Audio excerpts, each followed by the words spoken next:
साथियों नमस्कार। आज की इस कड़ी में हम बात करेंगे मध्य निषेध सिपाही भर्ती की परीक्षा में पूछे गए प्रश्न पत्र के ऊपर। यह परीक्षा जो है बीपीएसएससी के तरफ से जो है 14 जून 2026 को आयोजित की गई है। तो चलिए देख लिया जाए कि मध्य निषेध सिपाही भर्ती में किस तरह के प्रश्न पूछे गए। तो देख सकते हैं प्रश्न का क्रम जो है आपको ऊपर नीचे मिलेगा, ठीक है। तो पहला प्रश्न देख सकते हैं कि 57 नंबर में है कि कौन सा यंत्र जो है आर्किमिडीज के सिद्धांत पर कार्य करता है। तो इस प्रश्न का राइट आंसर जो है आपको हाइड्रोमीटर हो जाएगा। आप लोग आर्किमिडीज के सिद्धांत को जानते होंगे तो आसानी से इस प्रश्न का जवाब दिए होंगे। इस प्रश्न का राइट आंसर जो है बी हो जाएगा। आर्किमिडीज के सिद्धांत पर जो है आपको हाइड्रोमीटर्स, लैक्टोमीटर्स और पनडुब्बी ये सारे यंत्र जो है आपको आर्किमिडीज के सिद्धांत पर कार्य करते हैं, इसलिए इस प्रश्न का राइट आंसर जो है बी हो जाए। चलिए अगले प्रश्न को देख लिया जाए। अगला प्रश्न पूछा गया है कि सविनय अवज्ञा आंदोलन की ओर ले जाने वाली निम्नलिखित घटनाओं का सही कालानुक्रम में व्यवस्थित कीजिए। यानी सबसे पहले क्या हुआ और सबसे बाद में क्या हुआ। तो आप लोग जानते ही होंगे कि साइमन कमीशन जो है 1928 में आया। इसी तरह से जो है आपको अरेंज करना है, यानी पहले से लेकर के बाद के क्रम में। तो सबसे पहले हो जाएगा 1 यानी 1928 हो जाएगा। पूर्ण स्वराज जो है प्रस्ताव पारित कब हुआ? 1929 में, लोग जानते ही हैं। और एरविन समझौता जो है 31 जनवरी 1931 को हुआ। और नमक मार्च यानी दांडी मार्च जो है आपको 12 मार्च से लेकर के 6 अप्रैल के बीच में हुआ। तो इस प्रश्न का राइट आंसर जो है विकल्प नंबर डी हो जाएगा। आशा है समझ गए होंगे। यानी 58 का जो है राइट आंसर क्या होगा? यानी पहले हो जाएगा साइमन कमीशन, साइमन आयोग का बहिष्कार। तो डी हो जाएगा, यानी 58 का डी हो जाएगा, यानी 1, 2, 3 और 4 हो जाएगा।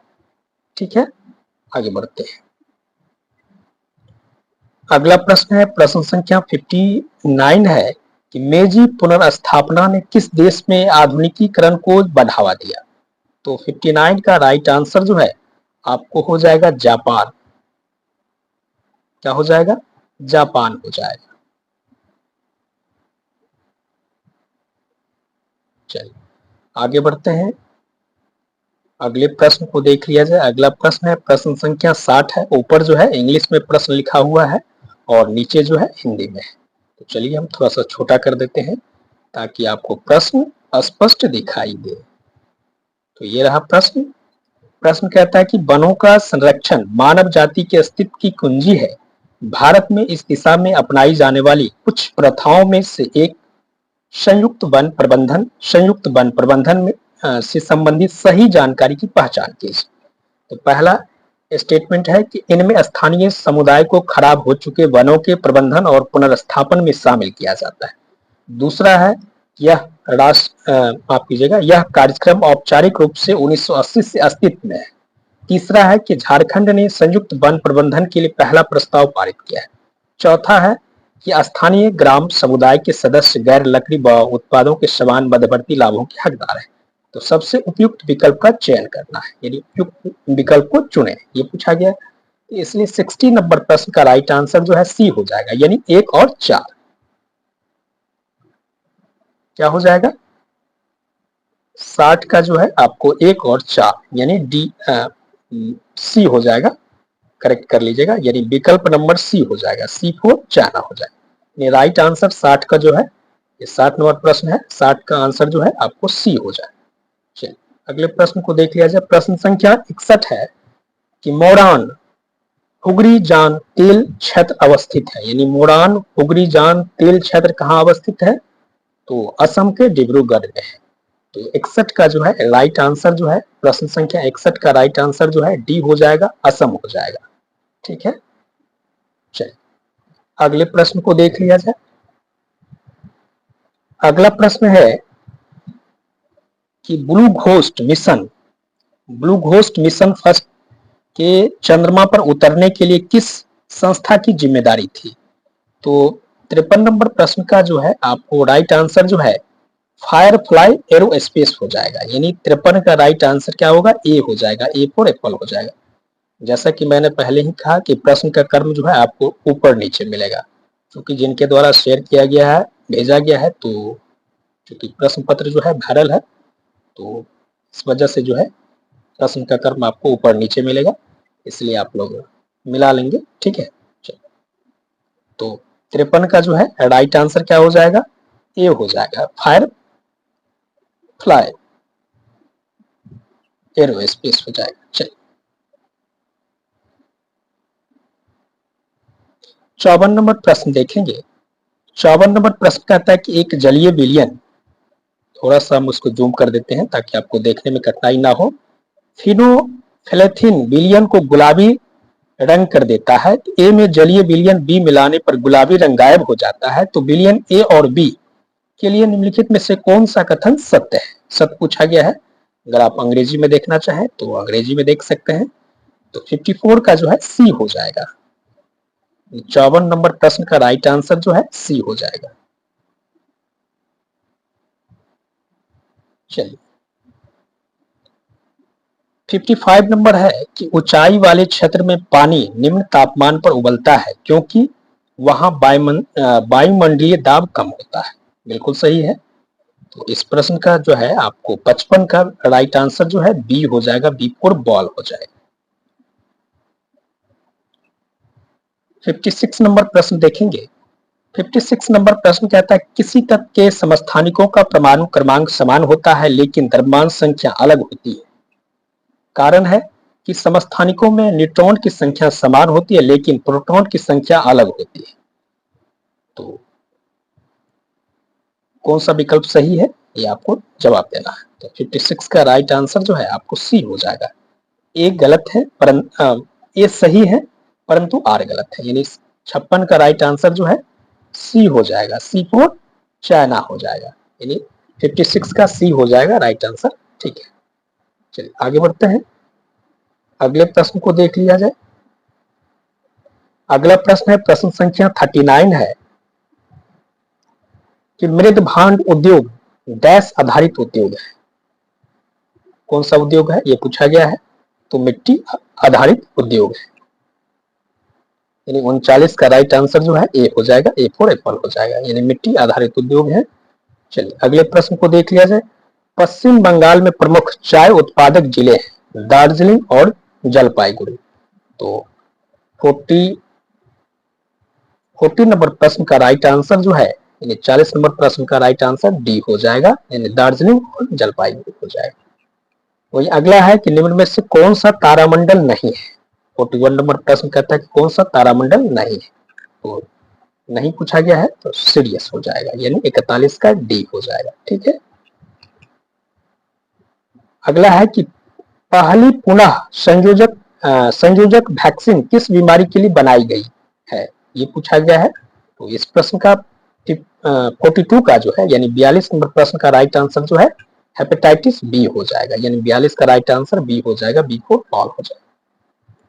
अगला है 43 नंबर है कि राष्ट्रीय परिवार स्वास्थ्य सर्वेक्षण 2019-21 के अनुसार बिहार में लिंगानुपात क्या है। तो इस प्रश्न का राइट आंसर जो है, इस रिपोर्ट के अनुसार जो है बिहार का राइट लिंगानुपात जो है 908 हो गया, यानी 43 का राइट आंसर जो है ए हो जाएगा। ठीक है, इस रिपोर्ट के अनुसार पूछा गया है ना, इसलिए इस प्रश्न का राइट आंसर जो है 43 का ए हो जाएगा। चलिए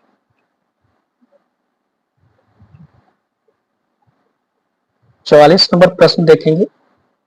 ऊपर में इंग्लिश में लिखा हुआ है, हिंदी में दिखा देते हैं। हिंदी में क्या कहता है, प्रश्न कहता है कि नीचे दिए गए प्रश्न में दो कथन को अभिकथन ए और कारण आर के रूप में चिन्हित किया गया है। कथनों को पढ़िए और सही विकल्प का चयन कीजिए। ये पूछा गया है। अभिकथन है कि स्वतंत्रता बाद भारत सरकार ने विदेशी व्यापार और विदेशी निवेश पर प्रतिबंध लगाए थे।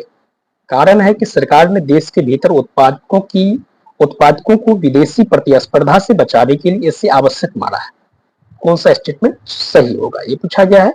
तो इस प्रश्न का राइट आंसर जो है आपको 44 नंबर प्रश्न का राइट आंसर जो है ए हो जाएगा, यानी ए और आर दोनों सत्य हैं, आर ए की सही व्याख्या करता है। 44 का राइट आंसर जो है विकल्प नंबर ए हो जाएगा। 45 नंबर देखेंगे कि सतत विकास लक्ष्यों को प्राप्त करने में बिहार कौन सी श्रेणी में आता है। ये पूछा गया है, सतत विकास लक्ष्य को प्राप्त करने में बिहार कौन सी श्रेणी में आता है। तो आकांक्षी, ठीक है, यानी एस्पिरेंट। 45 का राइट आंसर जो है ए हो जाएगा, A4 एप्पल हो जाएगा। अगला है 46 नंबर है कि भारत में किशोरों के लिए आमतौर पर स्वीकृत आयु सीमा क्या है। ये पूछा गया है, तो इस प्रश्न का राइट आंसर जो है डी हो जाएगा, यानी 10 वर्ष से 19 वर्ष के बीच, यानी 46 का राइट आंसर बी होगा, B4 बॉल होगा। ठीक है, चलिए अब हम लोग 22 नंबर प्रश्न देख लेते हैं। तो 22 नंबर प्रश्न का राइट आंसर जो है आपको सी हो जाएगा, यानी 2 हो जाएगा। मैथमेटिक्स का प्रश्न है, यानी 22 का राइट आंसर जो है सी हो जाएगा, C4 चाइना हो जाएगा। चलिए अगले प्रश्न को देख लिया जाए। अगला प्रश्न है प्रश्न संख्या 22 देख लिया, 23 देख लेते हैं कि यदि वार्षिक चक्रवृद्धि ब्याज पर 12,500 की राशि 3 वर्षों में बढ़कर के जो है 72,900 हो जाती है, तो वार्षिक ब्याज दर क्या होगी, ये पूछा गया है। 23 नंबर प्रश्न को देखेंगे तो 23 का राइट आंसर जो है कितना हो जाएगा, 80% हो जाएगा, यानी 80% हो जाएगा। इस प्रश्न का राइट आंसर जो है डी हो जाएगा, 23 का डी होगा, 22 का सी हो जाएगा, यानी 2 हो जाएगा। चलिए 24 नंबर प्रश्न देखेंगे। 24 नंबर प्रश्न का राइट आंसर क्या होगा, बी हो जाएगा, यानी 50 हो जाएगा। इसका राइट आंसर बी हो जाएगा, B4 बॉल हो जाएगा। 25 नंबर प्रश्न को देखेंगे कि भौतिक राशियों को उनके सही सूत्रों से मिलान करना है। हिंदी देख लीजिए। तो इस प्रश्न का राइट मिलान जो है, यानी मैचिंग करेंगे, तो इस प्रश्न का 25 का राइट आंसर बी निकल के आएगा, यानी 1 का बी, 2 का सी, 3A, 4D हो जाएगा। ठीक है,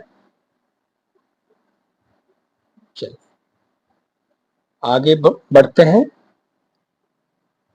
26 नंबर प्रश्न देखेंगे, कहता है कि यदि ध्वनि स्रोत की अवधि 100 हर्ट्ज है तो यह 1 मिनट में कितनी बार कंपन करेगा। यानी ध्वनि स्रोत की आवृत्ति जो है 100 हर्ट्ज है तो यह 1 मिनट में कितनी बार कंपन करेगा, तो 6000 हो जाएगा, यानी 60 से आप 100 को मल्टीप्लाई करेंगे तो 6000 निकल के आएगा, यानी 26 का राइट आंसर डी हो जाएगा। चलिए अगला प्रश्न है प्रश्न संख्या 27 है, एक छत्र रक्षक तेजी से गतिमान क्रिकेट की गेंद को पकड़ने के लिए अपना हाथ पीछे की ओर खींचता है, तो खींचता है, एक मिनट देख लेते हैं। यानी एक छत्र रक्षक तेजी से क्रिकेट की गेंद को पकड़ने के लिए अपना हाथ पीछे की ओर खींचता है, तो इस प्रश्न का राइट आंसर क्या होगा, ये पूछा गया है।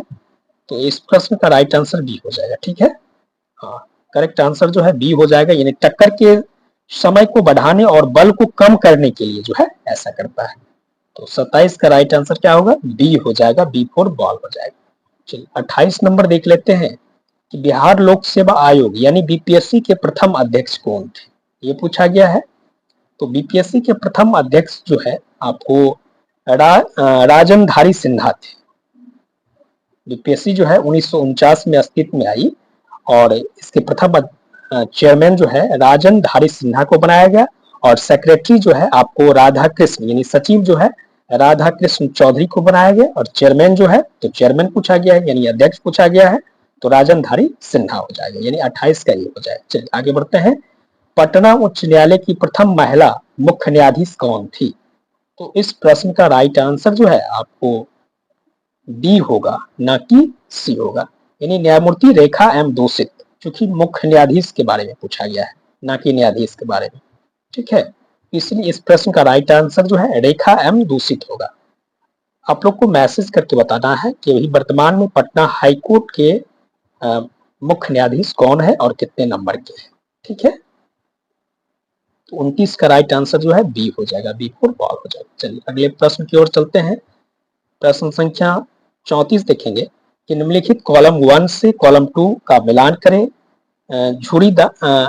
झुरीदार ग्रीन अप्रभावी जीन और गोल पीला प्रमुख जीन के बीच द्विसंकर क्रॉस है, यानी कॉलम 1 कॉलम 2 को जो है आपको मैच करना है। आशा है आपको प्रश्न दिखाई दे रही होगी। ठीक है, तो 34 का राइट आंसर क्या होगा? डी हो जाएगा, यानी ए का 4, बी का 3, सी का 2, डी का 1। यानी 34 नंबर प्रश्न का राइट आंसर जो है आपको डी हो जाएगा, डी फॉर डॉग हो जाएगा। 35 नंबर प्रश्न देखेंगे। 35 नंबर प्रश्न कहता है कि ए तथा बी ने एक व्यवसायिक कुछ राशि को 3:5 में निवेश 3:5 अनुपात में निवेश शुरू कर दिया। सी 6 महीने बाद बी के बराबर राशि के साथ व्यवसाय में शामिल हुआ। खर्च माफ कीजिएगा, वर्ष के अंत में कुल लाभ कितना होगा? कुल लाभ जो है 63,000 था, तो 63,000 था। ये पूछा गया है कि यानी ए तथा बी ने एक व्यवसाय कुछ राशि को जो है 3:5 रेशियो में जो है निवेश शुरू किया और सी 6 महीने बाद बी के बराबर राशि के साथ व्यवसाय में शामिल हुआ और वर्ष के अंत में कुल लाभ जो है 63,000 निकल के आए। तो कौन सा विकल्प सही होगा, ये आपको पूछा जा रहा है। कितना नंबर प्रश्न है? प्रश्न है 35 नंबर। ठीक है, अंग्रेजी देखना चाहें तो आप अंग्रेजी देख सकते हैं, हिंदी वाले यहां से देखेंगे। तो 35 का राइट आंसर जो है बी हो जाएगा, केवल एक, यानी केवल एक और 3, यानी 35 का राइट आंसर क्या निकल के आएगा? बी हो जाएगा, बी फॉर बॉल हो जाएगा। चलिए आगे बढ़ते हैं। 36 नंबर प्रश्न देखेंगे कि किसी पदार्थ X के विलयन Y का प्रयोग सफेदी करने के लिए होता है। X एवं Y क्या है? तो 36 का राइट आंसर जो है ए हो जाएगा। चलिए आगे बढ़ते हैं। अगला प्रश्न है, प्रश्न संख्या 37 है कि 100 परख नली में फेरस सल्फेट क्रिस्टल को गर्म करने से क्या अभिक्रिया होती है? तो 37 नंबर प्रश्न का राइट आंसर जो है ए हो जाएगा। क्या होगा? विकल्प नंबर ए हो जाएगा, यानी ए फॉर एप्पल हो जाएगा। यानी Fe2O3 SO2 एवं SO3 उत्पादित होते हैं। 37 का ए हो जाएगा। 38 नंबर प्रश्न देखेंगे, ऊपर अंग्रेजी में लिखा हुआ है, देख लीजिए। चलिए हिंदी में देखते हैं।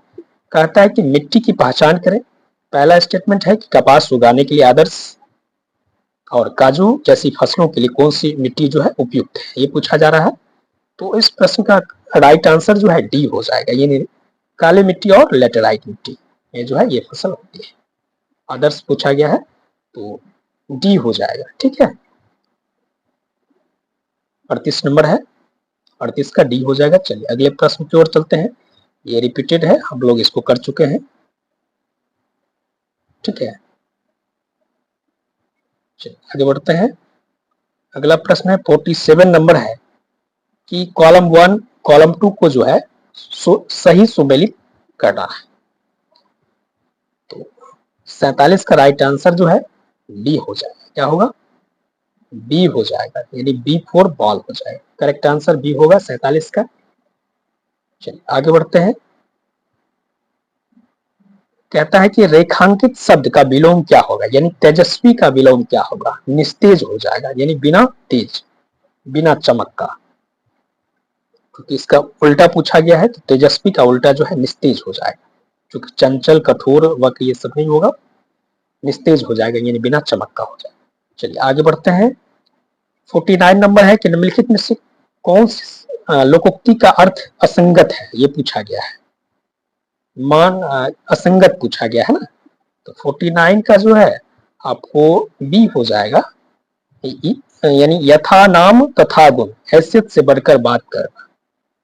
तो असंगत पूछा गया है, इसलिए इस प्रश्न का राइट आंसर जो है बी हो जाएगा। चलिए आगे बढ़ते हैं। पुरकुंज ने कोशिका में उपस्थित द्रव पदार्थ के लिए डैश शब्द का प्रयोग किया। ये तो इस प्रश्न का राइट आंसर जो है 50 का सी हो जाएगा, प्रोटोप्लाज्म हो जाएगा। ठीक है, यानी सी हो जाएगा। 50 का राइट आंसर जो है सी फॉर चाइना हो जाएगा, यानी प्रोटोप्लाज्म हो जाएगा। चलिए आगे बढ़ते हैं। 51 नंबर देखेंगे, ऊपर इंग्लिश में लिखा हुआ है, हिंदी देख लीजिए यहां से। कहता है कि नीचे दिए गए प्रश्न में दो कथन अभिकथन ए और कारण आर के रूप में दिए गए हैं, तो सबसे उपयुक्त विकल्प का चयन करना है। तो इसका राइट आंसर जो है 51 का ए हो जाएगा, यानी ए और आर दोनों सत्य है और आर ए का सही स्पष्टीकरण है, यानी 51 का राइट आंसर ए हो जाएगा। चलिए 52 नंबर देखेंगे, 52 नंबर देखेंगे। कि निम्नलिखित में से किस जंतु के त्रिकोणक और द्विपार्श्व समिति है, ये पूछा गया है। तो 52 नंबर प्रश्न का राइट आंसर जो है ए हो जाएगा, ए, बी और सी, यानी 52 का राइट आंसर ए हो जाएगा। ठीक है, आगे बढ़ते हैं। संपूर्ण क्रांति का नेतृत्व किसने किया? तो जयप्रकाश नारायण ने। ठीक है, जयप्रकाश नारायण ने संपूर्ण क्रांति का नेतृत्व। अंतरिक्ष, मौसम की स्थिति और तकनीकी प्रणालियों पर उनके प्रभाव के अध्ययन को क्या कहा जाता है? तो अंतरिक्ष मौसम विज्ञान, यानी स्पेस मेट्रोलॉजी। 63 का डी हो जाएगा। चलिए आगे बढ़ते हैं। अगला है कि अज्ञेय की निम्नलिखित कृतियों को उनकी विधाओं के साथ सम्मिलित कीजिए, पूछा गया है। तो 64 का राइट आंसर जो है आपको ए हो जाएगा, विकल्प नंबर ए हो जाएगा, ए फॉर एप्पल हो जाएगा। आगे बढ़ते हैं। सरस्वती विद्या की देवी है, वाक्य में रेखांकित शब्द का पर्यायवाची नहीं है, नहीं पूछा गया है, ध्यान रहे।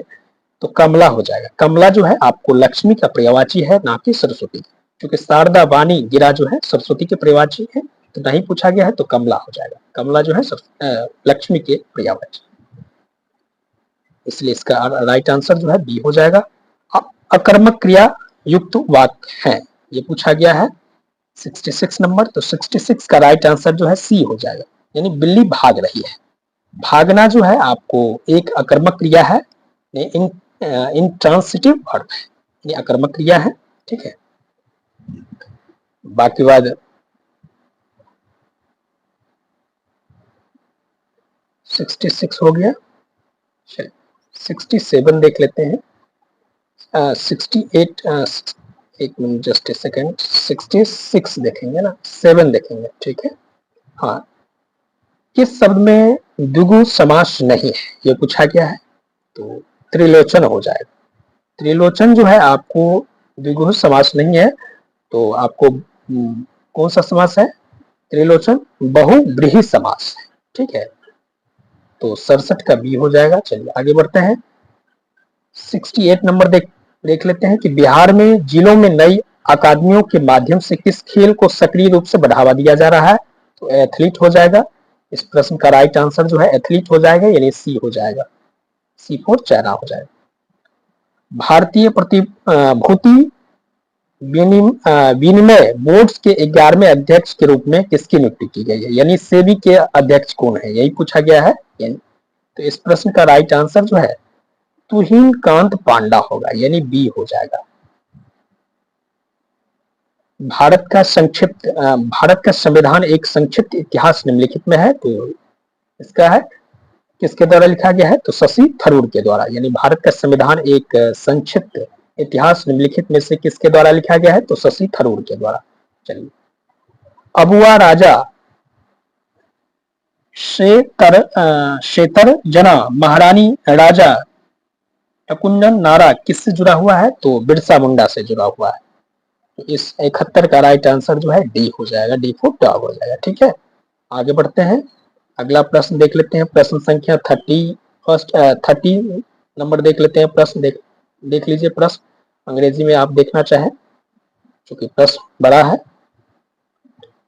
30 नंबर प्रश्न देखेंगे, कहता है कि वैश्वीकरण के प्रभावों और परिणामों से सही मिलान करने वाले विकल्प को पहचानें। तो 30 का राइट आंसर क्या होगा? 30 का राइट आंसर जो है आपको, जस्ट ए सेकेंड, 30 का राइट आंसर जो है आपको डी हो जाएगा, डी फॉर डॉग हो जाएगा, यानी 1 का 1, 2 का 3, 3 का 2 और 4 का 4। ठीक है, इसका 4 हो जाएगा, डी हो जाएगा। 31 नंबर प्रश्न देखेंगे। 31 नंबर प्रश्न का राइट आंसर क्या होगा? 31 नंबर प्रश्न का राइट आंसर जो है आपको ए हो जाएगा, यानी V1 बट्टे V2। 32 नंबर प्रश्न कहता है कि मूल रोम डैश कोशिकाओं के विस्तार है। तो इस प्रश्न का राइट आंसर जो है ए हो जाएगा। 32 का भी ए होगा, यानी एपिडर्मल। 32 का क्या हो जाएगा? ए हो जाएगा। क्लोरोप्लास्ट के मैट्रिक्स को डैश कहते हैं। 33 नंबर प्रश्न का राइट आंसर जो है स्ट्रोमा हो जाएगा, ये 33 का राइट आंसर सी हो जाएगा, सी फॉर चाइना हो जाएगा। चलिए आगे बढ़ते हैं। ये 34 नंबर है, तो हम लोग 34 नंबर प्रश्न को देख चुके हैं। 34 का राइट आंसर जो है डी होगा। ठीक है, विकल्प नंबर डी होगा। और ये कितना नंबर है, शुष्क प्रश्नावली में, तो इसका भी राइट आंसर जो है ए हो जाएगा। और ये 38 नंबर है, इसका राइट आंसर जो है क्या होगा, इसका राइट आंसर डी हो जाएगा। हालांकि शायद हम लोग इस प्रश्न को देख चुके हैं, ब्लैक सॉइल और लेटरेट सॉइल। ठीक है, तो ये था आपको बिहार मध्य निषेध सिपाही भर्ती की परीक्षा में पूछे गए प्रश्न। जितना प्रश्न जो है हमको उपलब्ध हो पाया उतना प्रश्न हमने आपको करवा दिया है। यदि शेष प्रश्न उपलब्ध हो जाते हैं तो अगले पार्ट में, अगली कड़ी में जो है हम यथासंभव करवाने का प्रयास करेंगे। तो मिलते हैं एक नई वीडियो में, तब तक के लिए धन्यवाद। जय हिंद।